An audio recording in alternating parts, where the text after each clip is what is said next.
Inilah rekaman detik-detik helikopter serang multiguna Mi-35 Rusia menyerang ke posisi pasukan Ukraina. Rekamannya diunggah di Telegram Kementerian Pertahanan Rusia pada Sabtu 26 November 2022. Dalam keterangan unggahan disebutkan kecepatan dan daya tembak ditunjukkan helikopter serang multiguna Mi-35 saat beraksi dalam operasi militer khusus.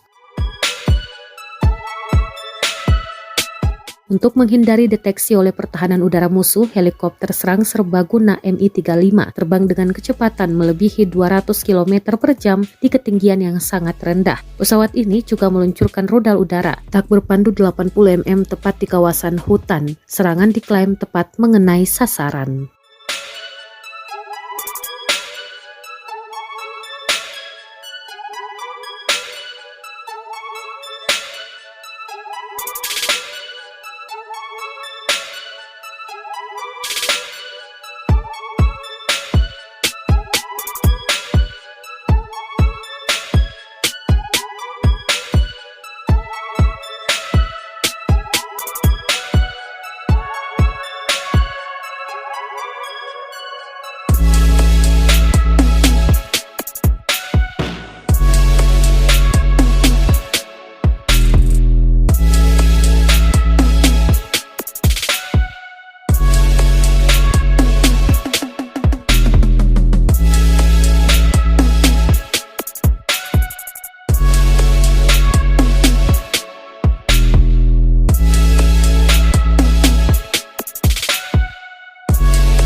Terima kasih sudah nonton.